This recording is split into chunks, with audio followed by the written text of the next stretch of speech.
Bienvenidos a una nueva inmersión. Una inmersión que nos lleva a las profundidades de la mente de uno de los criminales más escalofriantes de la historia americana. Jeffrey Dahmer. Jeffrey Dahmer, un hombre cuya vida aparentemente normal ocultaba un abismo de oscuridad. Efectivamente, la aparente normalidad de Dahmer es lo que hace que su caso sea aún más escalofriante. ¿Cómo pudo un hombre que a simple vista parecía tan común albergar deseos tan siniestros? Dahmer nació en Milwaukee en 1960. Su infancia aparentemente ordinaria estuvo, sin embargo, marcada por una peculiar fascinación por la muerte, ¿verdad? Sí, desde muy pequeño, Dahmer mostraba un interés inusual por los animales muertos, coleccionaba huesos, los blanqueaba y los conservaba con una meticulosidad que, vista en retrospectiva, resulta inquietante. Es como si la muerte, en lugar de repelerlo, ejerciera sobre él una extraña atracción. ¿Pudo ser esta una señal temprana de lo que se avecinaba? Es una pregunta compleja. La fascinación por la muerte en la infancia puede ser simplemente una forma de explorar lo desconocido, pero en el caso de Dahmer, esta curiosidad se fusionó con otros elementos más oscuros como sus fantasías de control y dominio. Precisamente durante su adolescencia, Dahmer descubre su homosexualidad y empieza a desarrollar fantasías que ya apuntan a una parafilia, ¿no es así? Sí, sus fantasías sexuales se centraban cada vez más en la disección y el control absoluto sobre el cuerpo del otro. Es aquí donde la necrofilia, la atracción sexual por los cadáveres, comienza a manifestarse de forma más evidente. Y a los 18 años, Dahmer comete su primer asesinato, la víctima Stephen Hicks, un joven que se cruzó en su camino y en quien Dahmer vio la oportunidad de materializar sus impulsos más oscuros. Este primer asesinato es un punto de inflexión crucial. Dahmer descubre que puede convertir sus fantasías en realidad, que puede ejercer un poder absoluto sobre la vida y la muerte. A partir de aquí, la espiral de violencia se intensifica. Tras un breve paso por el ejército, Dahmer regresa a Ohio y luego se muda a casa de su abuela en Wisconsin, un lugar que en teoría debería haber sido un remanso de paz, pero que se convirtió en escenario de nuevos errores. En la casa de su abuela, Dahmer continúa con sus crímenes, perfeccionando su modus operandi: seducir a hombres jóvenes, drogarlos y estrangularlos, un patrón que se repetiría en los años siguientes. Es escalofriante pensar que Dahmer utilizaba la aparente seguridad del hogar de su abuela para perpetrar sus crímenes. ¿Cómo pudo llevar una doble vida durante tanto tiempo? Dahmer era un maestro del engaño, sabía cómo comportarse en público, cómo proyectar una imagen de normalidad que ocultaba su verdadera naturaleza. Sus vecinos lo describían como un hombre tranquilo y solitario, sin sospechar jamás la oscuridad que se escondía tras la puerta de su apartamento. En 1986, Dahmer es arrestado por masturbarse delante de dos niños, una señal de alarma que lamentablemente no fue tomada en serio por las autoridades. Este incidente nos muestra cómo la psicopatología de Dahmer se extendía más allá de sus crímenes.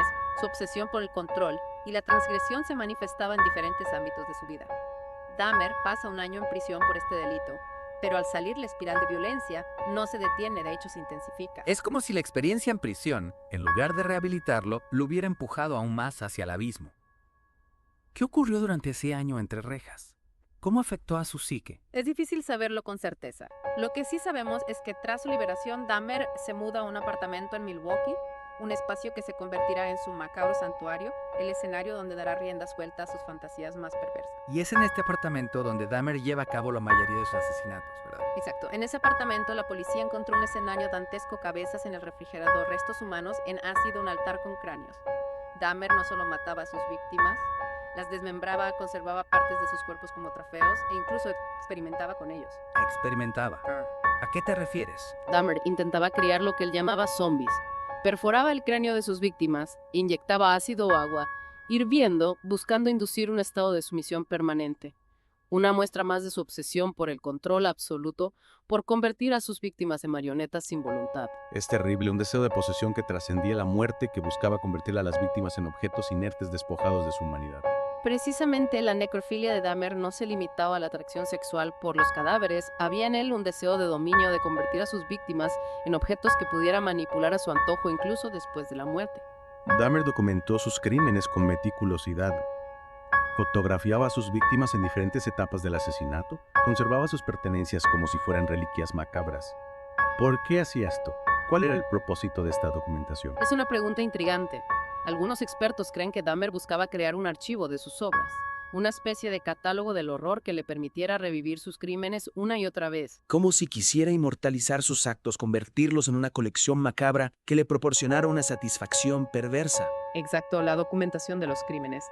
La meticulosidad con la que Dahmer conservaba los restos de sus víctimas sugieren una fascinación mórbida por la muerte, un deseo de trascender los límites de lo humano y adentrarse en un territorio donde el dolor y el sufrimiento se convertían en objetos de estudio, en piezas de una colección personal. Es como si Dahmer estuviera creando un museo del horror, un espacio donde él era el único espectador, el único que podía comprender la magnitud de su obra macabra. Una obra que afortunadamente llegó a su fin en 1991, cuando una de sus víctimas, Tracy Edwards, logró escapar y alertar a la policía. La valentía de Edwards puso fin al reinado de terror de Dahmer, pero dejó tras de sí un reguero de dolor y una serie de preguntas que aún hoy nos perturban. Preguntas que nos obligan a confrontar la oscuridad que habita en el corazón humano, a explorar los recovecos de la mente para intentar comprender cómo alguien puede llegar a cometer actos tan atroces. Dahmer fue condenado a 15 cadenas perpetuas consecutivas, pero su historia no terminó ahí. En 1994 fue asesinado en prisión por un compañero de celda. La muerte de Dahmer a manos de otro preso cerró un capítulo oscuro en la historia criminal de Estados Unidos, pero su legado sigue vivo, su caso nos sigue fascinando y horrorizando, nos obliga a cuestionar la naturaleza del mal y a buscar respuestas en la psique humana. Es inevitable preguntarse cómo Dahmer pudo actuar con tanta impunidad durante tanto tiempo.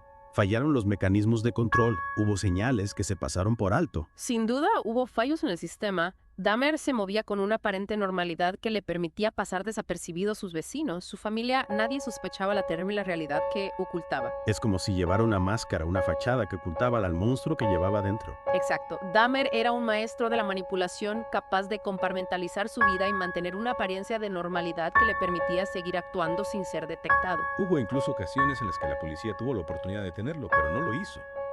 Recuerdo el caso de Conrad Sintason-Fon, un joven que logró escapar del apartamento de Dahmer, pero que fue devuelto él por la policía. Ese fue un fallo garrafal sin tazonfón, desorientado, y con signos evidentes de maltrato suplicó ayuda, pero la policía ignoró sus súplicas y lo entregó de nuevo a Dahmer. Es desgarrador pensar que si la policía hubiera actuado con diligencia se podrían haber salvado vidas.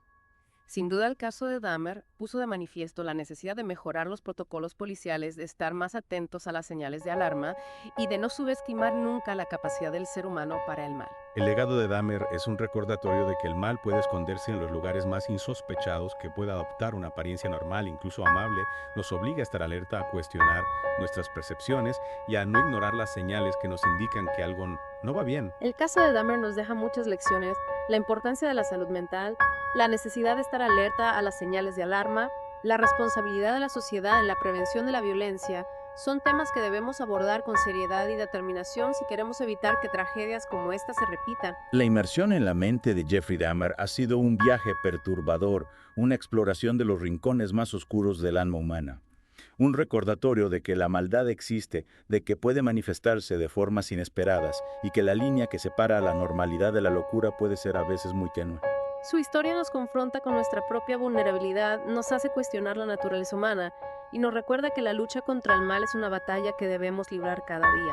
Y hasta aquí nuestra inmersión en el caso de Jeffrey Dahmer, un caso que nos ha dejado marcados, que nos ha obligado a confrontar la oscuridad y a buscar respuestas en la complejidad del alma humana. Gracias por acompañarnos en este viaje. Esperamos que a pesar de lo inquieto